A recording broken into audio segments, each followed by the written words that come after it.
So, me and Prod were talking a couple days ago, mainly yesterday, about what we were going to talk about this week. Because, we've been back and forth on a couple different topics and stuff like that. But I think one of the things that Prod said really stood out to me. And that was, we were talking about the past. And because everyone has one, and I feel like our past has kind of made us who we are, but I think there's also a lot of misconceptions about the past and things like that. And so when Prod brought it up to me, I was like, I think that's the topic this week and whatever. And so I wanted to ask, brother, what made you, what made that pop in your head, like, I think the main reason, building block that kind of got that was just like this.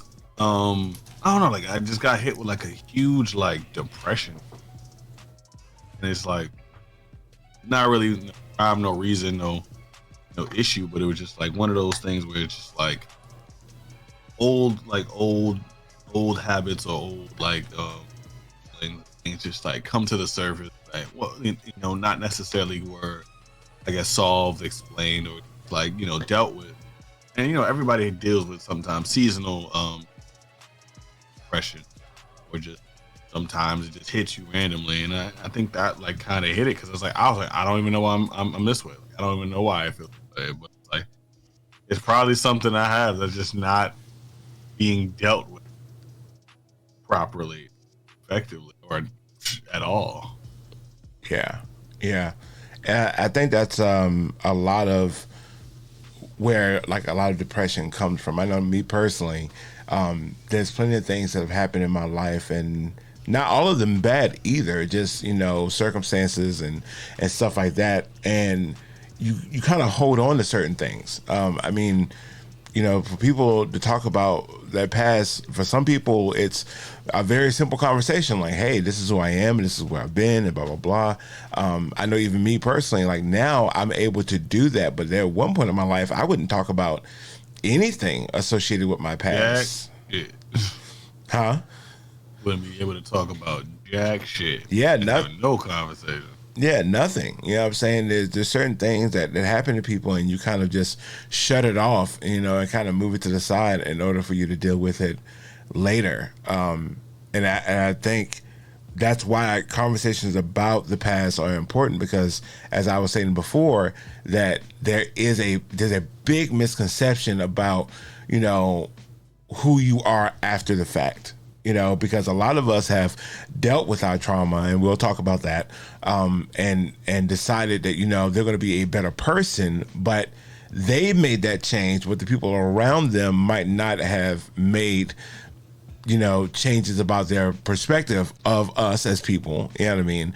And then we have to deal with the repercussions of that. So there's a lot of ins and outs of, what happened in the past versus where you are now, and the stuff that you're going to encounter moving forward. I think this is definitely something that we can really break into and kind of and dive in further and get some real answers or solutions for someone out there that might be going through this as well. So I'll ask you, brother, like where do you want to start? Like, do you think it's best to start in like dealing with that stuff, or just or is that, I don't know, I'd say let's, before we even get to the dealing part, like what like for you, this is as much as you want to go, as much as you want to disclose, expose, or just share. Like, do you feel that there are some open wounds in your life, and you probably have them, that addressing those, what are your open wounds that you feel that regardless of time can't necessarily close? Tough subject.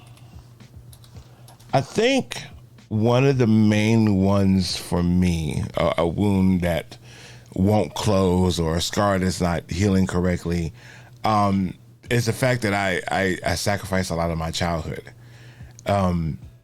Some people know, you know what I'm saying, I've been working since I was like fucking like 10 years old, and making sure I help my mom, because I had a single parent household, and my mom was raising me and my two sisters, and I'm the middle child, the only boy, you know what I'm saying? And, you know, I felt that I had a duty in order to be there for my sisters and my mother, and the rest of my family as well. And so instead of listening to my mother and just being a kid, I decided to go through and try to be a man, you know, in a boy's body, and which is something that a lot of young black men face. You know what I'm saying? And not even just black men, just melanin men in general. That's something we face in our times of growing up.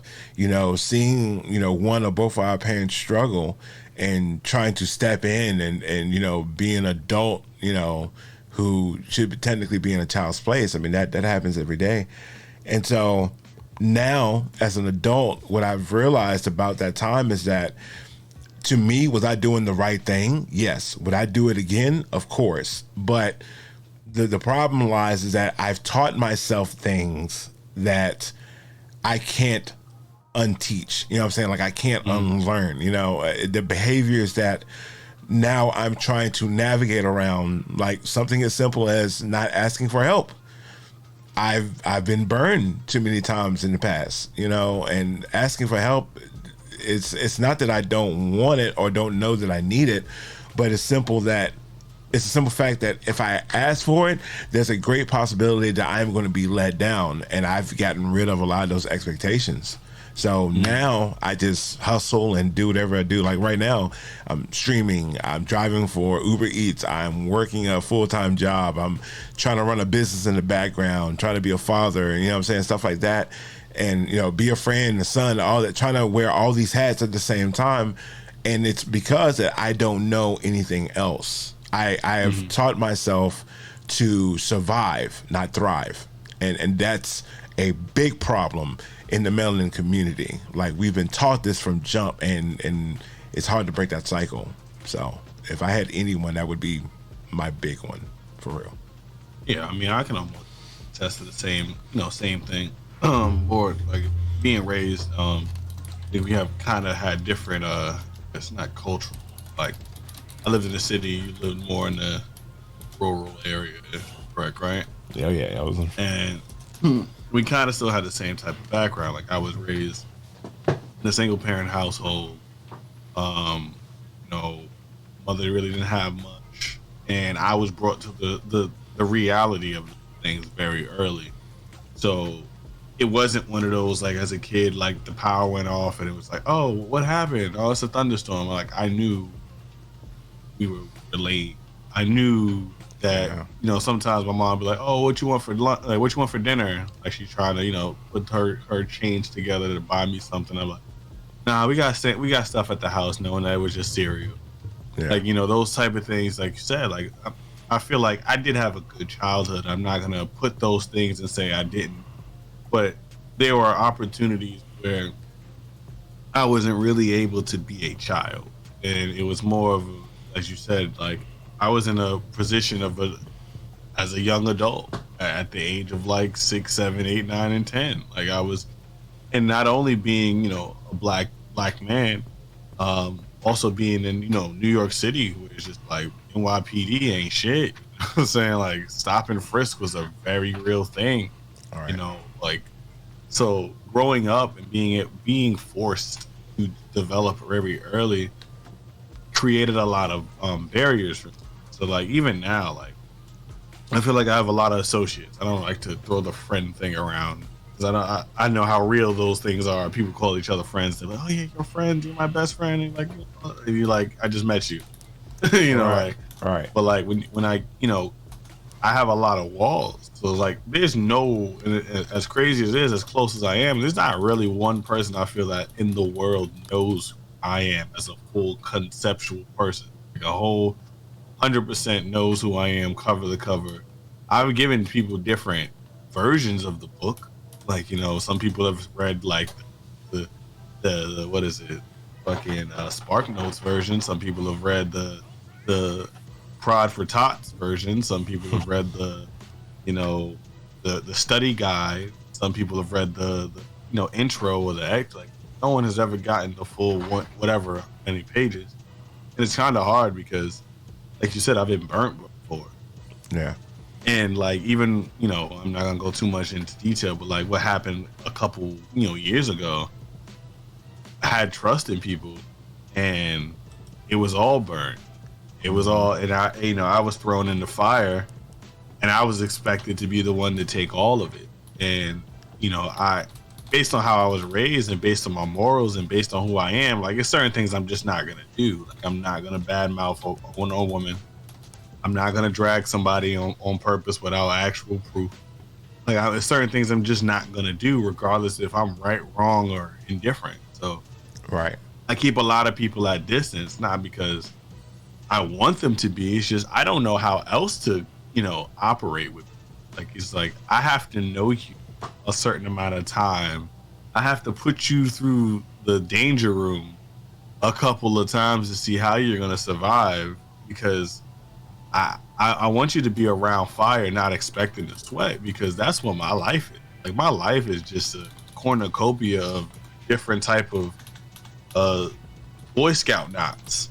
It's just pretty much what it is. Like, it's all of those things, and keeping all of this shit show together is a day-to-day process. All right. I don't stress, because it's my life. Like, I have to deal with it. It's like my day-to-day, and like, there's days that it's easy, well, not easy, it's manageable. There's some days that, like, I wake up and my knees hurt, head hurts, my back hurts, my eyes hurt, my whole body is aching, my mental is out of control, but guess what? I still have to go to work. Like, I don't have days off, just because of, like we said, like, the way I was raised. I have taken a lot of brunt. The things, my survival is all dependent on me. Like, I don't like to ask people shit. If I have to ask somebody, it's taken me literally all of my possible fiber and being to ask you. Yes. And even then, I don't want to. Like, even if I'm asking you, it's like I don't even feel like I can't even look you in the eyes and ask you. I just have to be like, I'm like, all right, Bear, sleep. Let me send this message before he sees it. Let me go to sleep, and hopefully I get a response. Like, I can't have that face-to-face conversation, because it's just like, I'm not used to that. Like, I just, some people were born where it's like, hey, Ma, can I borrow $200 because I need to go on this trip? It was like, oh, here you go, here's $300. Yeah. Like, I'd be like, Ma, like, I'd be like, here, Ma, here's $20 because we need to pay for things. I take an extra job. So it's like, being able to fully express who you are and who I am has always been a roller coaster ride for myself, All right. Just because it's just like, I don't know how much I can share, because a lot of times, a lot of that stuff is used against us. It's like, you become vulnerable with somebody and they throw it back in your face. And it's just like, shit, I don't know who to trust. Sometimes I don't even know who to trust myself. Yeah, I mean, and you make a very valid point. It is hard to go through these things and have these experiences, and then get to your adult life, and then try to manage. You know what I'm saying? Like, people say it all the time. It's like, oh, well, I mean, I've had people tell me, it's like, oh man, you act antisocial sometimes, and you act like, you don't have anyone, and stuff like that. And I'm like, well, it's not that I don't think that I have people. Like, I know I have people in my corner, but my brain automatically goes, well, they have things going on in their life too.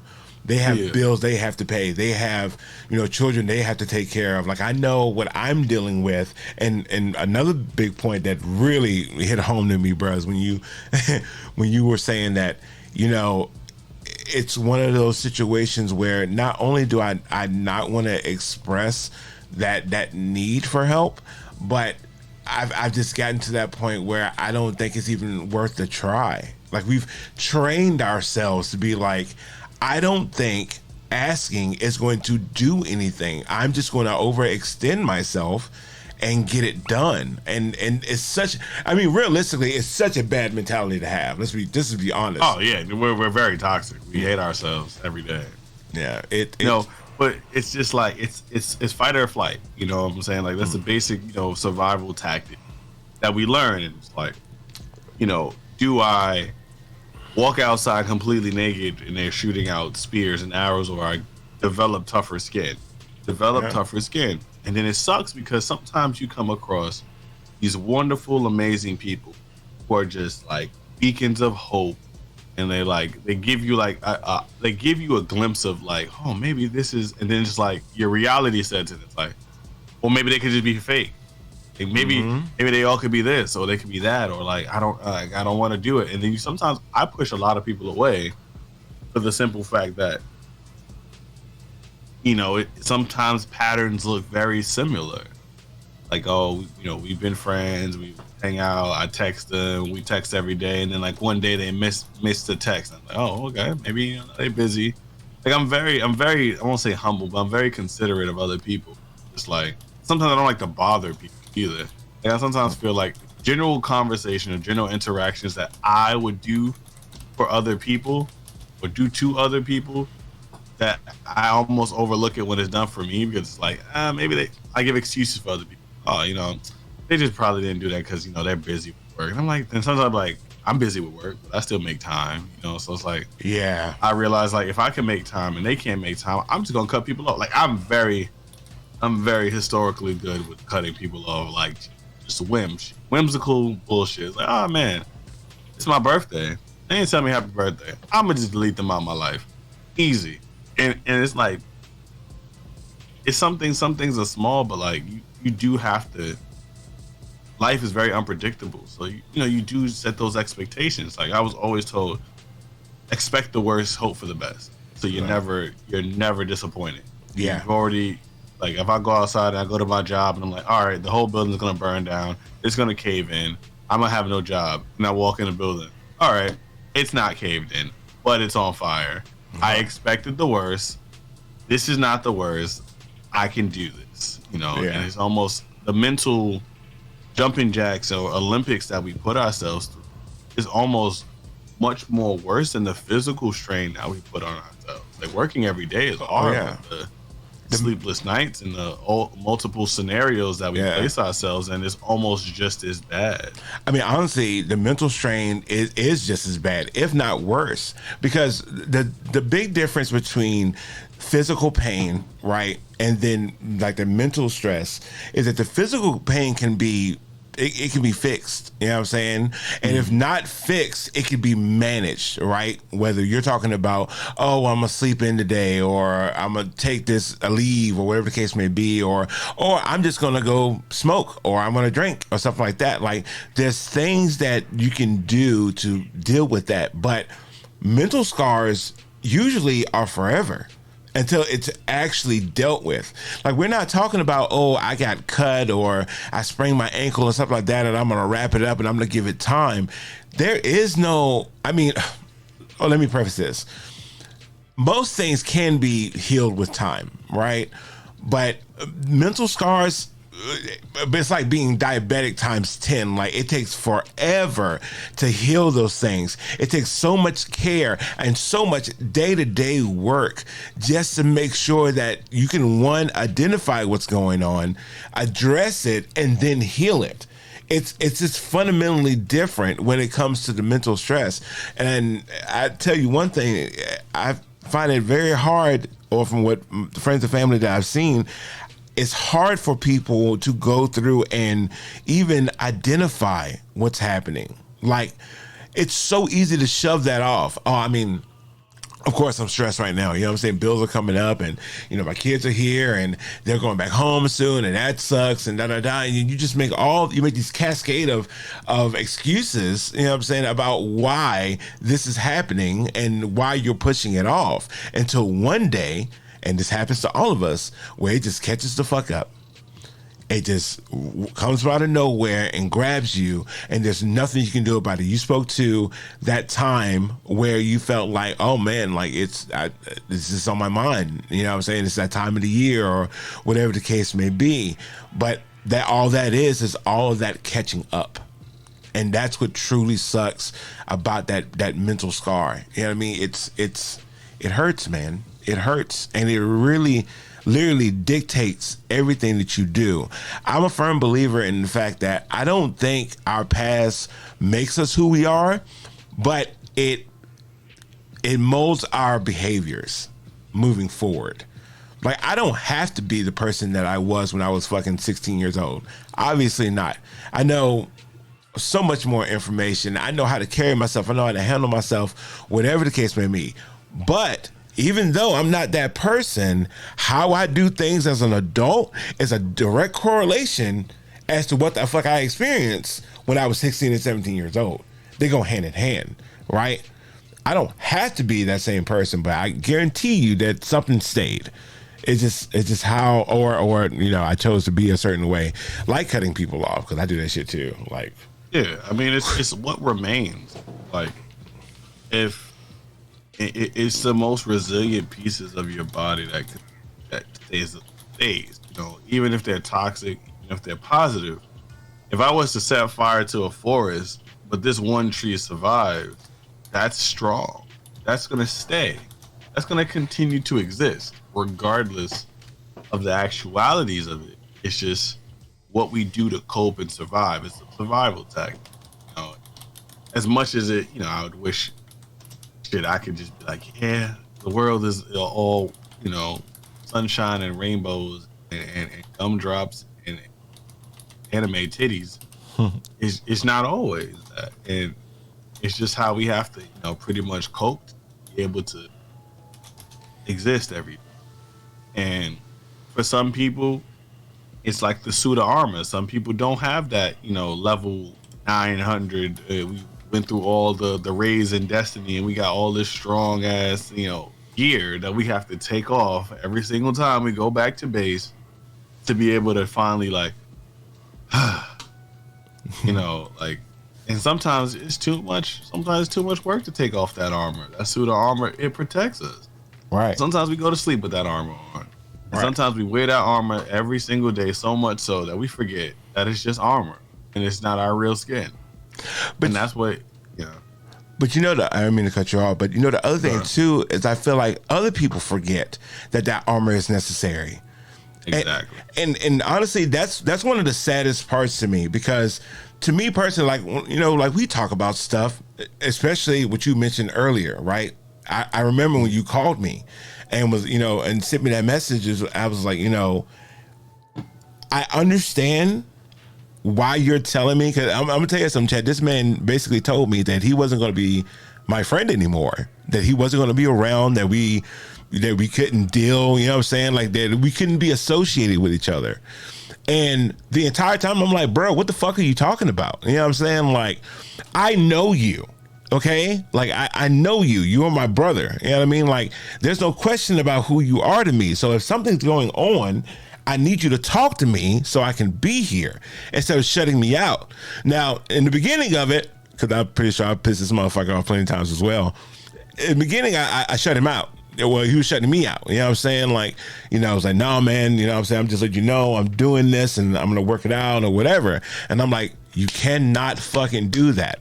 That's not the way to go about this. I don't know what's going on. I don't know what's happening, but I need you to fucking talk to me, right?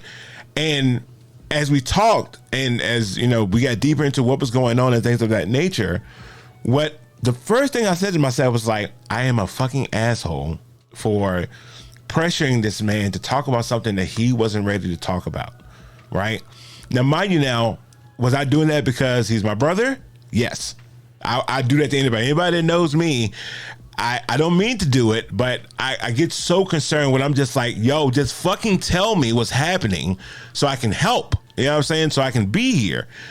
And like I said, I don't mean to be inconsiderate, but it's just one of those situations like I just care that much, you know, but we don't think about the armor that people put on in order to protect themselves, because in that moment it's like it could be like the worst case scenario. My whole world could be crumbling down. So yes, as these boulders fall on me, I have to have something, not someone, I have to have something to protect myself through this. Right? And sometimes that is the wall that you put up. That is sometimes being an asshole and being snarky. That is sometimes just completely disconnecting yourself from everyone around you. Again, we're not saying these things are healthy. We're just saying that it's necessary in that moment in order for me to get to a place where I can actually talk to you and allow you in and allow you to be there. and people just need to consider that more, you know. And like I said, brother, and to anyone else that's seeing that's at any dealing with me, I'm sorry. You know, I'm not sorry for trying to be there, but I am sorry for not giving you the time or allowing you to wear your armor long enough until you felt safe to say what you needed to say. So yeah, I hear it because it's like it's true. I mean, it's just how, you know, I won't. Anytime we go into any situation, regardless who the person is, we see those people as an extension of ourselves. You know, like those people you consider family. You would do for them what you would do for yourself. So like, you know, loving hard, you know, like you're gonna do that. And, you know, you're gonna take some people with the good, and you're gonna take them with the bad. And, you know, if you're gonna be that person that, you know, when push comes to shove, you're gonna fight for me and you're gonna fight me as well. That's the total package. You know? So I mean, I'm the same way. Like even like when that situation, like I'm more made my stance more so in how I move, not even because of how I felt. Like I did it because of you know, I know a lot of people. There's a lot of people that look up to me, regardless of how they feel or what they heard or what they believe. A lot of people, once you reach a certain level of social awareness or social existence, social footprint, everything you say and do is under a microscope, whether it's spoken about or not. So, I mean, that's the thing we kind of talked about in the first pod. When things happen, you know, like the Roe versus Wade being overturned and certain things happening, regardless if we have all the information, regardless if we know every single thing, sometimes you still have to say something. And, you know, at times, I usually act, for myself, I really don't give a fuck. As me as an individual in this world, I don't care. I don't give a fuck. I don't, like, everybody in the world could hate me to the end of my life. I don't give a shit. But I do give a shit about the people who will go to war for me. Because at times, there will always be sheep and there will always be the mob.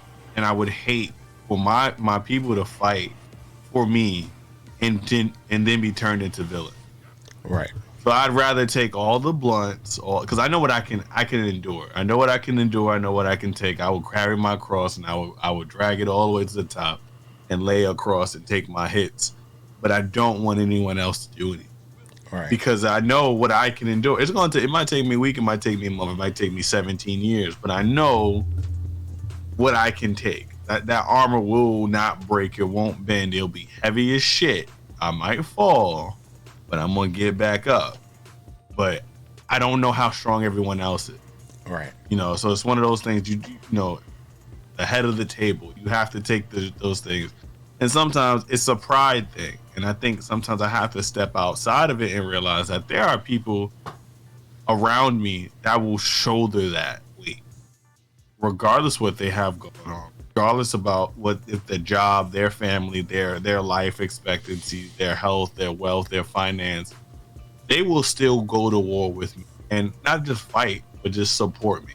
Right. And sometimes that's hard to uncondition ourselves because I'm used to just being by myself. So like, you know, I'm like, oh shit, somebody don't like me. All right, I'm just leaving the Discord. I'm just leaving here. I'm not going to talk to them. But then it's like, oh, but the people who like me are not going to just stop talking to that person. I was like, I don't want that. Like, if I start talking to you right now, Bear, I want everybody in my stream to still support you because that's just how I feel. If I don't like it, that doesn't mean they can't. Right. But I know how people are. People are loyal to a fault. So if I'm like, I don't fuck with Bear like that, they were like, oh, I don't fuck with Bear either. Now it's to pick sides. I don't want people to pick sides. I made my decision. Right. You can make your own decision. Right. But I'm gonna do what I'm gonna do because I have to, you know, think about my well-being, my mental, my physical, my emotional, my spiritual. And if those things aren't healthy in the situation I'm in, I gotta step. Right. You know, it might hurt, it might suck. I might every couple of months I might pick up a bottle and, you know, sip there and look out the window and just be like, oh man, I miss those people. Right. But I can't do nothing about it. You know, you have to cope how you cope. And it's the best to find healthy options or healthy atmosphere. And it may not always feel like it's the best productive way, but like having friends just like, you know, how I am with you and how you are with me, sometimes we are arguing with each other about each other taking care of themselves. And when you take a step back from it, in the moment, it's like, oh shit, like leave me alone. Like I just don't want to eat right now. Like I just don't want to do nothing right now. I just want to stay in bed for 3 days straight. Let me be a rock.